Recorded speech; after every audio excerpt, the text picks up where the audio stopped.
Ladies and gentlemen, how you doing? This is episode 3 of the O.G.R.E vlog. It is March 28th, 2026, 9:05 a.m. PST. I'm here in the beautiful San Pedro, California, Los Angeles City, LA County. I got my talking points. I got about 7. Gonna be mainly about it's all thoroughbred racing. Talking about the Santa Anita Derby coming up in a week. Just different talking points. I got like 7 talking points.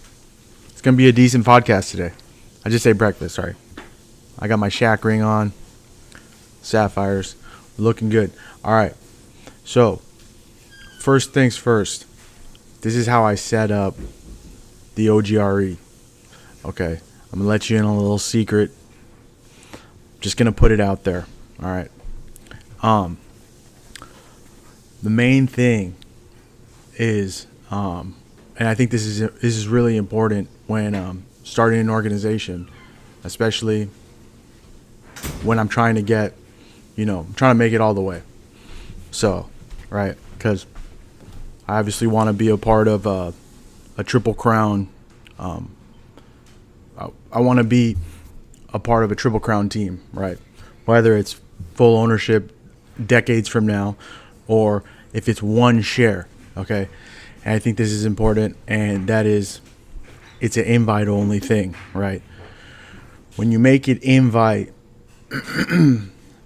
it gives you, as the boss or the founder, the leverage needed, and I never do this really. I don't really do this, but because it's all about the racers, it's all about the thoroughbreds. Okay, it's all about the horses. When, say, someone's perpetuating drama or there's a conflict, you lay down a hammer and you say, "Look, you accepted the invitation. If you don't want to be here, you can go. I obviously don't want you to go, but I think that is a really important thing, and I am letting that secret out just so you guys have that, because I feel that sharing is caring. To share is to change, right? Compartimos porque cambiamos. So that is how I set it up. That is the main gist of the thing. So next, this is big. Sire origins. There's 3 sires. Sires is the male, right? It's all Middle East. Present day Yemen, Syria, and Turkey. There's the Arabian Godolphin, the Arabian Darley, and the Byerly Turk. I won't break it all down, but it's basically, they call them hot-blooded. If you think, to me, when I think Arabian or Turkey, it's like, it's warm, it's the Middle East, sand, desert. That's where they started, and I'll just keep it at that. I'll shut that one down. 3, my feelings with 1 week to the Santa Anita Derby. It's going to be a very big day. When I get juiced up for grade 2 stuff, like the Palos Verdes Stakes or, smaller races, it's my nerves are on full blast. So I don't think I've ever been to, I don't think I saw a G1 race. And with the winner getting 100 points for the Kentucky board standings, the Kentucky Derby leaderboard standings, which to my knowledge is kind of like a guaranteed into the Kentucky Derby. With that on the line, 50 points for second, and then it goes down to 4th or 5th. With everything at stake, including the $500 purse, right? The points to the Kentucky Derby, the money, the glory, to go down in history as, probably one of Southern California's top races, along with the stuff at like Del Mar. That, gets me really hyped. So I'm just expecting butterflies, basically. And I don't know what's going to be running through my mind, or, what my mantra, or if I'm going to be saying a prayer or what. But I'm going to be very excited. And when the bell goes off in the gate, all the way to the finish line, it's just gonna be pure adrenaline for me as a fan, or a bystander from general admission. Obviously, I'll be hoping that Intrepido is in the race. I think I made that clear. I'll be rooting for Intrepido.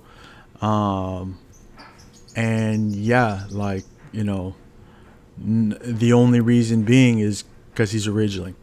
And that's it. It's kind of just like an emotional thing. I won't really talk about that anymore. So, yeah, those are my main feelings going in with 1 week to the Santa Anita Derby. And yeah, next talking point. Will I ever lose interest in thoroughbred racing? I don't think so. I was born competitive. Just a little background. I started playing soccer when I was 5. I played all the way up into my early 30s. I loved flag football, basketball, even baseball. I played, never played organized baseball, but I loved baseball. Golf, I wasn't very good, but I loved golf. I loved hitting the range. I'm very competitive. So I found sports, and even board games like chess and like even Monopoly, cards. I was big into poker. I still kind of am big into poker. I'm very, very competitive. And I have this, I ran cross country, ultra running, and I use sports as a way to basically, in Napoleon Hill's book, Think and Grow Rich, he uses the word transmutation. So I take all this stress and, everything that I feel like is bad stress in my life, I put it into a ball and I just light it on fire and I try and turn it into good stuff. And I use athletics and sports and tactics and strategy and, like I said, chess. I'm almost at, I guess, at playing the 2000 rating in chess. I've tied a bot that's 1825 and I'm self-taught. I started playing, at 1,000 and, 2,000 is like close to expert level. So I'm very, very mental about these things. So going back to the talking point, will I ever lose interest in thoroughbred racing? I don't think so. The sport is always evolving. I love all animals, but the thoroughbred horse is something I hold very near and dear to my heart. I love horses so much, and cattle, and goats, but the thoroughbred horses come first in my life, and the answer is no. I don't think I'll ever lose interest.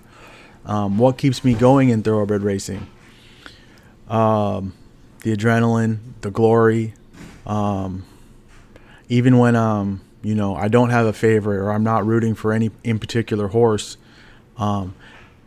there's something special to me. I like sometimes, when I'm really excited and I see the horse cross the finish line, I'll go over to the winner's circle and I'll just watch the owners take the picture with the trainer in the winner's circle with the horse and the jockey. And it's just special to me, just looking at, everything that, made that horse win, including the horse itself.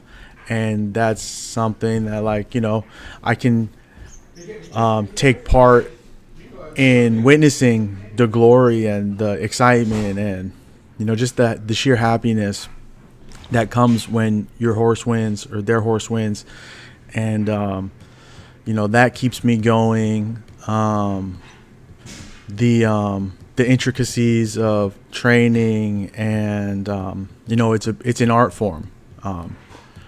I have a saying, it's my quest, not above the rest. I will never say that I'm the best in horse racing ever, or my organization is the best.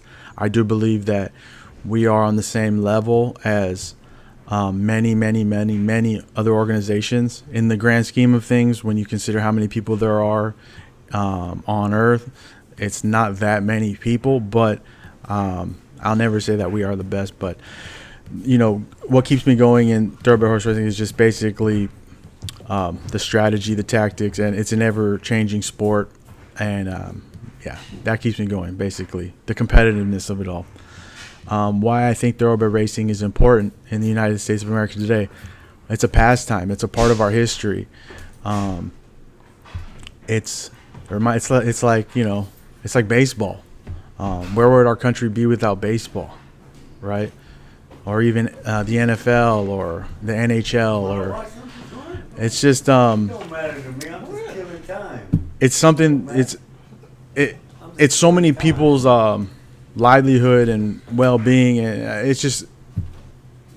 I guess I'll just reiterate the fact that it's an American pastime, and I don't think the country would be the same without thoroughbred horse racing. And in closing, just a reminder, it can be anybody's day on race day, right? I reference Rich Strike, 80-1 for the Kentucky Derby. Never underestimate your opponents, and yeah, take care.